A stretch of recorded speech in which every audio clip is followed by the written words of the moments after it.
Heute beschäftigen wir uns mit Artenschutz.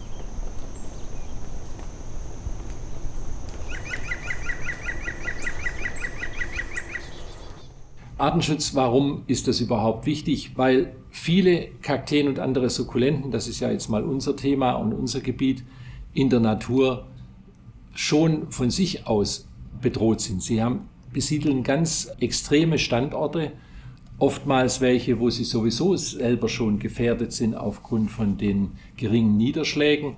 Wenn sich jetzt da noch etwas ändert, wie durch die Klimaveränderung oder wenn gebaut wird und noch irgendwo eine Straße gebaut wird und ein paar Pflanzen weggeräumt werden, wird die Population möglicherweise so klein, dass die sich kaum noch selbst erhalten kann. Also wichtig ist, dass die Pflanzen, die in der Natur sind, dass die in der Natur bleiben und jetzt nicht auf dem Markt verkauft werden, sondern den Naturstandort erhalten und die natürliche Artenvielfalt erhalten. Um das muss es uns eigentlich gehen. Und das ist auch ohne weiteres möglich. Ein Beispiel ist der Schwiegermutterstuhl.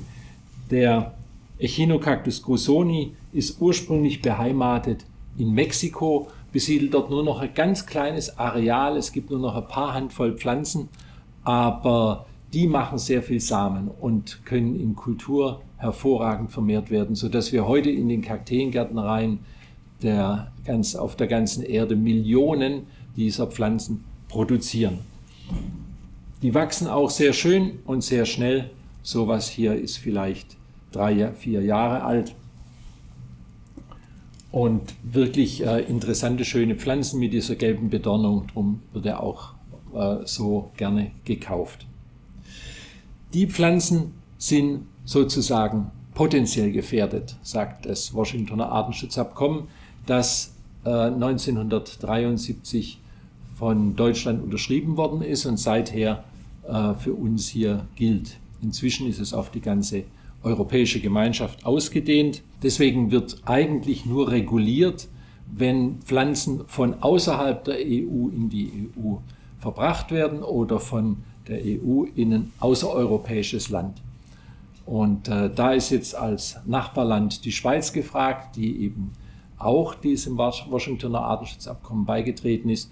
Wenn man also einen Kaktus von hier in die Schweiz bringt, dann braucht der Ausweispapiere. Und so ein Ausweispapier nennt sich CITES-Dokument. Mit dem und dem Kaktus muss man dann zum Zöllner gehen, und zwar zum richtigen Zöllner, nicht zu irgendeinem. Und da wird das dann abgefertigt und kontrolliert und abgestempelt. Innerhalb der Europäischen Gemeinschaft ist es kein Problem, künstlich vermehrte Pflanzen zu kaufen, zu verkaufen oder mit denen über Grenzen innerhalb der Europäischen Union zu gehen. Das ist gar kein Problem. Das Washingtoner Artenschutzabkommen will auch in erster Linie die Wildpflanzen schützen. Und das ist ganz sicherlich dadurch gegeben. Wildpflanzen müssen am Standort bleiben. Das ist in jedem Fall verboten, die vom Wildstandort zu entnehmen. Wenn man sie illegal über die Grenze nach Europa bringt und jetzt hier weiterhin damit handelt, die irgendwie transportiert, ist das auf jeden Fall verboten. Auch der Besitz ist verboten, weil die Pflanzen eben illegal der Natur entnommen worden sind. Es gibt jetzt verschiedene Schutzstadien. Es gibt die ganz streng geschützten Arten, die vom Aussterben bedroht gelten, und es gibt die potenziell gefährdet sind. Und die potenziell gefährdeten, das sind eigentlich fast alle Sukkulenten. Da zählen die Kakteen dazu, die sukkulenten Euphorbien, nicht die nicht sukkulenten Euphorbien, dann Aloen gibt es, die da dazugehören, und zum Beispiel Madagaskarpalmen. Hier haben wir ein Beispiel sogar von einer streng geschützten Art, Pachypodium windsori, die ist auf Madagaskar zu Hause und eine sehr begehrte Pflanze, weil sie rot blüht. Die meisten Pachypodien blühen ja weiß oder gelb, aber sie ist sehr selten und auch ein bisschen schwierig in der Kultur. Die möchte es sehr warm haben. Und da sind wir recht stolz drauf, dass wir da jetzt ganz schöne Jungpflanzen vermehren konnten. Das geht auch nur vernünftig über Samen. Stecklinge gehen da ganz schlecht und Stecklinge würden auch niemals so einen schönen Kaudex ausbilden, wie das, was so hübsch ist bei diesem Pachypodium. Andere Arten, wie das beim Schwiegermutterstuhl gezeigt worden ist, lassen sich über Samen super vermehren. Aber auch das kann lange dauern. Und auch das zeigt, dass es Arten gibt, die eben schon automatisch durch die Art, wie sie leben, am Naturstandort gefährdet sind. Hier haben wir einen Areocarpus trigonus, der auch aus Mexiko kommt, in Mexiko beheimatet ist und mindestens 60 Jahre schon alt ist. Eine Mutterpflanze, die wir bestäuben. Deswegen gibt es da immer einen Pinsel bei jeder Pflanze und wir bestäuben dann die Blüten, die im Herbst oder im späten Sommer rauskommen, bestäuben eine Pflanze mit der anderen und gewinnen auf die Weise Samen und können dann aus dem Samen Pflanzen ziehen, die, wie jetzt hier, Areocarpus trigonus, etwa 8 Jahre alt sind. Da haben wir noch Obregonia denegri, auch eine sehr hübsche Sukkulente, die langsam wächst, in Mexiko beheimatet ist und auch als vom Aussterben bedroht gilt. Ein anderes schönes Beispiel ist Aztechium ritteri. Hier haben wir eine Mutterpflanze, die 25 Jahre alt ist, auch die bestäubt und Samen schon produziert. Und von dem Samen haben wir hier einen Sämling, der etwa 8 Jahre alt ist. Die kleinen Dinger können in der Größe schon die ersten Blüten bilden. Viel Samen kommt noch nicht raus, weil die auch wenige Blüten haben. Die Mutterpflanzen, die produzieren dann schon einige Blüten pro Jahr und dann kann man einiges an Samen gewinnen.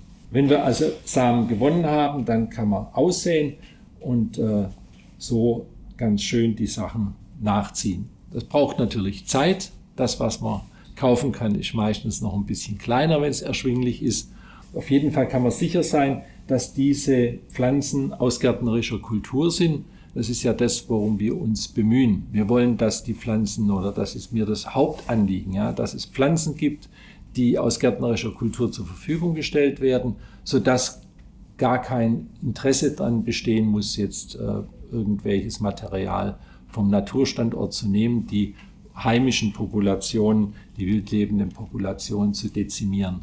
Das ist unser Bemühen, auch schwierig wachsende, auch langsam wachsende Arten zu kultivieren und ihnen auch zu zeigen, wie man sie gut kultiviert. Das versuchen wir ja an Informationen in unserem Webshop und in unserer Infoseite mit Ihnen zu teilen, sodass die Pflanzen eben auch nachhaltig über viele Jahre, Jahrzehnte bei Ihnen gedeihen können.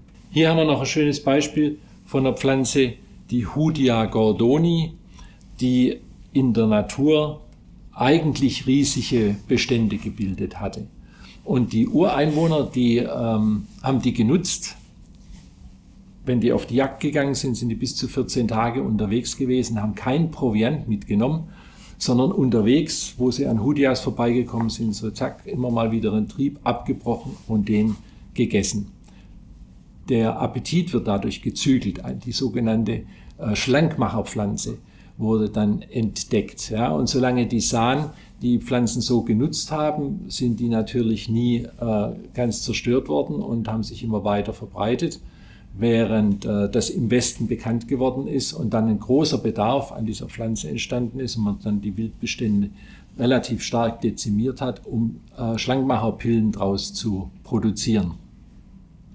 Das ist auch ein sehr schönes Beispiel dafür, dass Artenschutz sehr sinnvoll sein kann, dass man eben die Naturstandorte jetzt schützt und dass die Pflanzen, die auch kultiviert vermehrt werden und woraus diese Schlankmacherpillen dann gebastelt werden, dass die aus diesem Produkt ein ganz kleiner Teil auch zurückfließt an die Ureinwohner in Südafrika. Das ist ein schönes Beispiel, wo das mal funktioniert hat. Klappt nicht immer so. Aber das ist eigentlich schon wichtig, dass wir, wenn wir einen Nutzen haben von irgendwelchen Naturzusammenhängen, dass dann auch die Menschen, die ursprünglich damit zu tun haben und die das auch entdeckt haben, dass die was abbekommen von dem Kuchen, der dann da gefäschert wird.